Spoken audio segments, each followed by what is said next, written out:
Hey y'all, welcome to Horrible Gaming. My name is Nora, and on today's video we are playing some Disney Dreamlight Valley. Today I will be working in the Forgotten Lands, and I'm so excited about today's video because we are going to be working on the front of the castle and also behind it today. I'm also planning to do a cemetery build in the coming days, and I do want to also add as we get started today, I am working on a Beauty and the Beast castle build. So many of you have been leaving that comment for me in the comment section. Just know it is coming. I am just trying to find a unique and new idea with the castle itself, and it's taken me a hot minute to kind of figure out what I want to do with the castle. Anyways, as we get started on today's video, I'd appreciate if you'd hit that like, subscribe, and notify button if you want to see more content like this in the future. It really does help me out. Anyways, now onto the build. I decided to put my castle right here near the Forgotten Lands entry, which actually wasn't my original idea. I actually had the castle instead placed kind of near the tree house like we did on the Spooky Mansion build, but I decided against it because honestly the beginning biome to the Forgotten Lands is just a really weird layout, and I wanted to figure out something with it. If I can get like the most difficult part in the biome done, this will help me feel inspired to complete the remaining areas. So I decided to move my castle over here by the pond because I thought not only would it be a great opportunity to use some of the glowing lily pads that we get in the game from the Glade of Trust, but I also just thought it would be a unique area for the castle. I think a lot of us are tempted to always put this like in the far right side of the Forgotten Lands, or you know, like the little squared areas for something more structured, and I really wanted to go for something a little bit more abandoned and natural.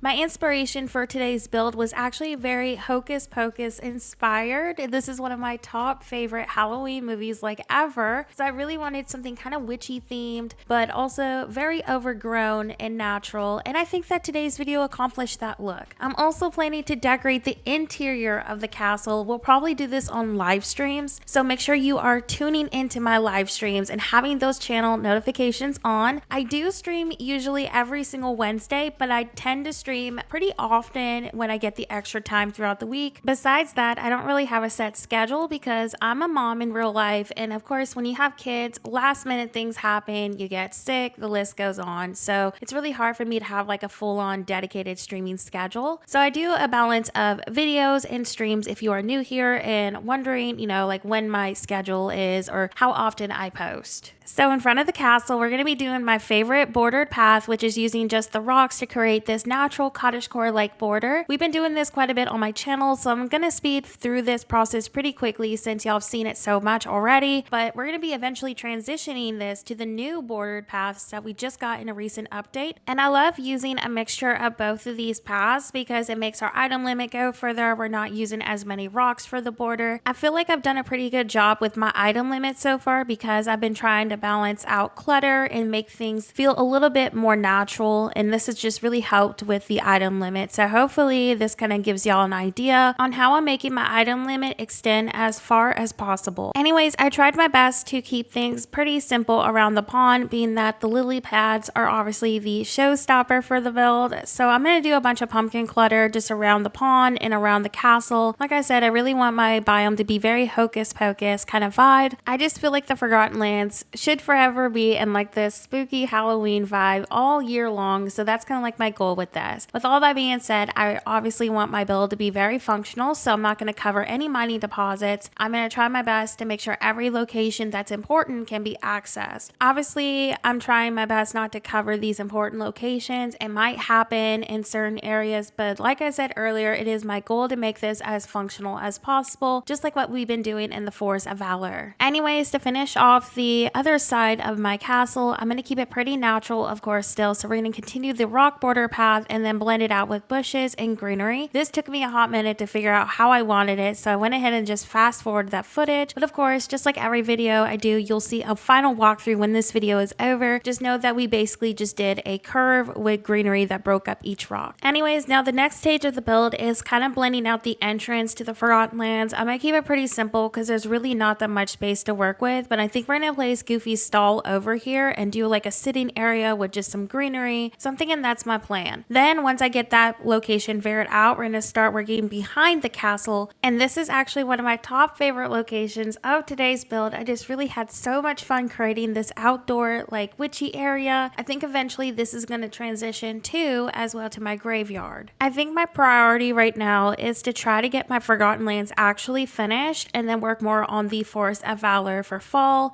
And I will, of course, do some generic builds. For example, like I said earlier in the video, I am planning to do a Beauty and the Beast build, but I just really want to try to get these 2 biomes actually done. So right now I'm actually inspired to work on 2 different biomes, so I want to take advantage of that. I've also been getting comments about a new fall plaza. Please know it is definitely planned. I'm just not really inspired to work on the plaza right now because we've been focusing on that so much over the last few months, and I'm kind of burnt out on that biome. I think if anything, I'm going to focus on my peaceful meadow as well first before I even think about the plaza. Anyways, now that I got that little area filled in with different trees and greenery, that's literally all I did over there was just a bunch of vines and greenery to keep it really simple. I'm going to start working on my witchy area behind the castle. I really wanted to do something with the gazebo, but I'm telling you, that gazebo was just way too crisp and clean. We really need like a spooky abandoned gazebo. Like imagine like this forgotten vine infested gazebo that's like dark purple and black. That's what would have been so perfect for my castle today.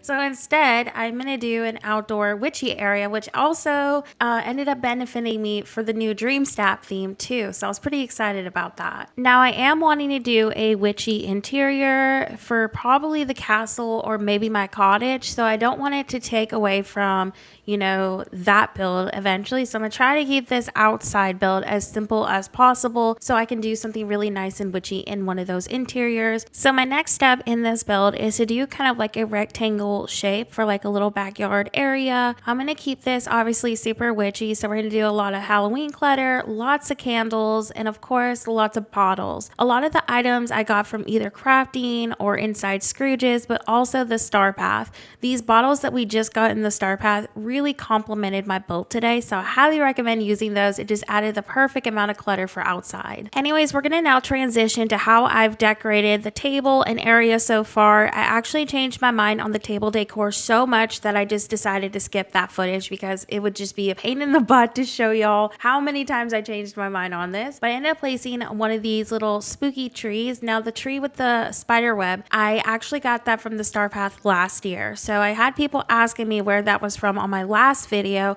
and sadly that was from an older Star Path and you can't get the item right now. I don't know if they're ever going to bring this back, but I know a lot of people were bummed out that they missed out on it. Anyways, now that the main decor is pretty much good to go, we're going to start fencing in our yard area. So I'm going to take this really nice fence, and this, by the way, takes a lot of resources to craft, so make sure you're stocked up on it, but it definitely suits the Forgotten Land vibe so well. And like I said earlier, we're going to do kind of like a large little rectangled shape, and then eventually I'm thinking this could be a really nice transition to the graveyard. Having this witchy area so close to a graveyard, in my opinion, just makes perfect sense. So I think this is going to be my next step in the Forgotten Lands. So my next step in today's speed build is to detail the witchy area just a little bit more before we do our final walkthrough. I'm just going to be using the meadow grass and some rock piles. I'm also going to blend out the edge over here with some bushes and vines. Just going to keep it pretty simple in general because I don't want it to take away from the items or the decor. I have no idea how I'm going to exactly transition in front of this quite yet. All I know is I just want to do that cemetery really bad and also include that new mansion item we just got. I still have a ways to go with decor in the surrounding area, so just keep in mind they're empty. But this is how the little witchy backyard turned out. I'm just so happy with this build. And then this is how I ended up transitioning the path in front of it and filling in this little area. Something I really wanted to add into today's video was the new Zero companion, but I didn't have enough moonstones to get it, but I just thought the doghouse could have been such a great addition to today's build. So just know that in the future I am planning to add that into my castle. And of course, here is how the front of the castle ended up turning out. I just think all the lanterns added such a nice Halloween spooky touch to it. And of course, I'm gonna give y'all some overhead shots too of the whole layout so you can see it a little bit better. But I hope that today's video brought you some Disney Dreamlight Valley inspiration. Let me know what you thought about it in the comment section below. Before today's video ends, I do want to give a huge shout out to all of my channel members. Thank you so much for supporting me as a creator. Just your support in general means the absolute world to me. I also want to disclaim, if you just became a member, first of all, thank you so very much. I haven't had any time the last couple of days to update my member slide, so just know by next video I will have this fully updated and you should see your name on there. Anyways, that's it for today's video. Thank you so much for watching and have a horrible day.